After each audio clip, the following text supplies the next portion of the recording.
um dia para deixar para os nossos filhos, para os nossos netos e tal, né. Então, lá no meu canal, eu falo para pobre, né, 99% do que eu falo lá é voltado para pobre.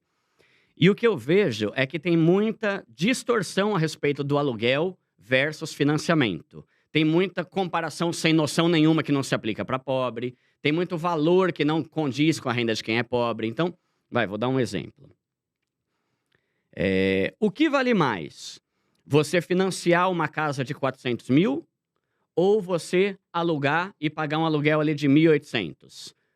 Aí o pessoal fala, porque o aluguel vai sair muito mais barato que a parcela de 400.000. Mas daí eu falo, mas quem falou que pobre compra casa de 400.000? Entende? Tipo assim, o meu canal é voltado para pobre. Pobre não, nem aluga e nem compra casa de 400.000. Compra uma casa pelo programa Casa Verde e Amarelo do governo, que custa 200.000 e a parcela vai ser mais barata que qualquer aluguel que você me botar na frente. Então, eu entendo isso, que tem canais que tem uma clientela, os seguidores de um nível de vida diferente, e talvez aquilo que ele está falando vai fazer sentido. Por exemplo, se você tem 1 milhão, vale muito mais a pena você alugar uma casa e... você investir 1 milhão, ter uma renda passiva ali de 10 pau por mês, aluga uma casa por 5 e sobra 5. Isso não tem cabimento nenhum para um pobre, entende? Nenhum pobre tem 1 milhão, né? Então, eu sou e não mudo minha opinião, cara. Tem a sua casa própria, é o que o cara fala no livro O Homem Mais Rico da Babilônia, né? Tem a sua própria casa. Todo homem, ali generalizando o gênero humano, né? Todo homem deve ter o seu próprio teto, um lugar, o teu próprio chão, um lugar para falar que é seu. Aí ele finaliza falando que bênçãos recaem sobre o homem que tem sua própria casa. Então, eu sou dessa opinião, e eu sei que muita gente não concorda, mas eu acredito que a maioria dos argumentos, que muitas vezes são válidos mesmo, são válidos, mas não vale para pobre. Ô, primo, mas sabe o que que eu acho? Não sei se você concorda comigo e o André Diga. também. O que que eu vejo como problema para quem vai comprar um imóvel? Você falou algo muito importante no seu canal e da outra vez que você veio aqui, que é a amortização. Então, o que que acontece, infelizmente, com muitos brasileiros? Eles compram lá a casa, vamos supor, né, de 250.000, financiam, não dão uma entrada, vamos supor, financia tudo, né? E no Uhum. meio desse caminho, eles não têm uma garantia do emprego. E aí, o que que acontece? A pessoa foi pagando, só que chegou no meio lá do financiamento, ela não conseguiu pagar, entendeu? Ela perde Uhum. aquele dinheiro e, infelizmente, perde o imóvel. Uhum. Você não acha... O que que você falaria hoje para uma pessoa pobre, né? Eu digo pobre de dinheiro, para que ela consiga comprar um imóvel, para que ela não caia em armadilhas e perder de repente? Tá, então a primeira coisa eu falo lá no canal, né, seja um pobre consciente. O que que eu quero dizer com isso? Saiba a tua realidade para você não querer ter coisa que não é para você, né. Então, eu, por exemplo, eu morei a vida toda em São Paulo. Eu me mudei para Osasco a contragosto, eu não queria ir para Osasco, mas lá estava mais barato a casa e ia caber dentro do meu orçamento. Então, para eu não dar um tiro no pé ou meter os pés pelas mãos e fazer asneira e me endividar e me lascar e comprometer meu salário com uma parcela absurda, eu mudei de cidade. Então, a primeira coisa vamos ter noção aqui de qual que é a renda familiar da pessoa e quanto que ela deve buscar o valor, assim, no imóvel. Aí, tem esse ponto, por exemplo, que é assim, se eu vou financiar, eu vou pagar em 30 anos. Demora pra caramba e no final eu vou ter pago quase 3 vezes o valor que eu financiei. Isso é verdade. Só que o que muita gente não fala é o seguinte, eu fiz uma planilha, tá? Planilha Excel básica, tá lá no meu canal. Se eu financiar hoje, sei lá, vai 150.000, ao final de 30 anos, sem usar amortização, só pagando a parcelinha uma por mês por 30 anos.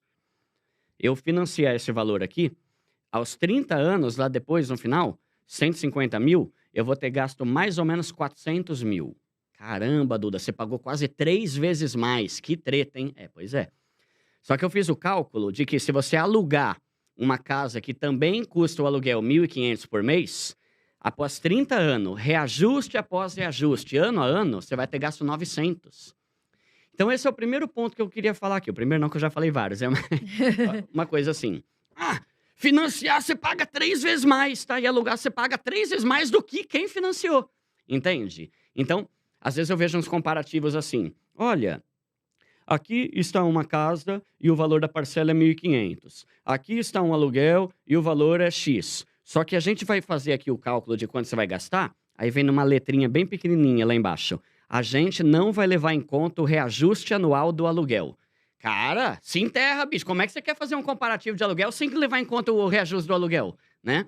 Porque Aí, o GPM é absurdo, salgado, né? absurdo. E no comparativo que eu fiz, eu nem usei o GPM. Eu usei um comparativo, se não me engano, de 6% ao ano, que é ok.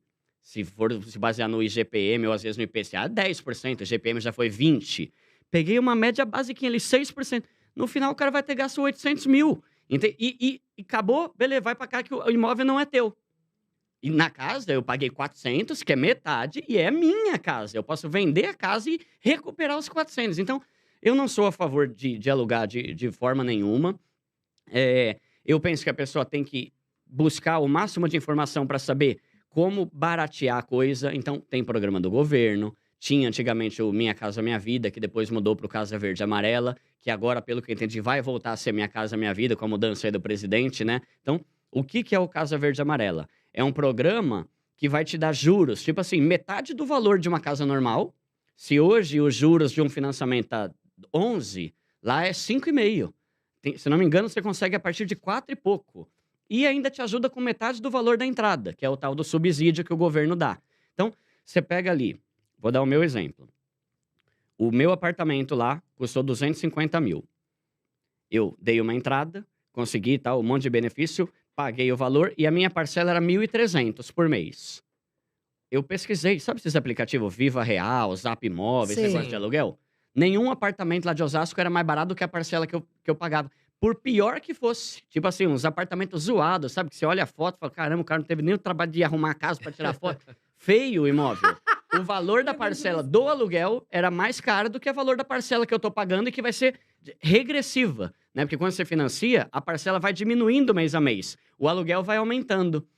Então é isso, sabe? É você pensar que tem que encaixar no seu orçamento. Puta, Você, primo, você me contou. Você falou um negócio aqui, cara. Eu comecei a rir, por quê? Hum, Eu lembrei de uma história que a minha irmã me contou. Olha, eu pondo na reta da minha irmã.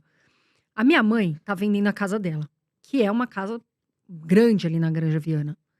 É uma casa que tem ali seus 6 quartos, né? E só tá ela e a minha irmã. Antigamente morava a família, né? Hum. E aí a minha irmã, os corretores vão lá, né? Meu,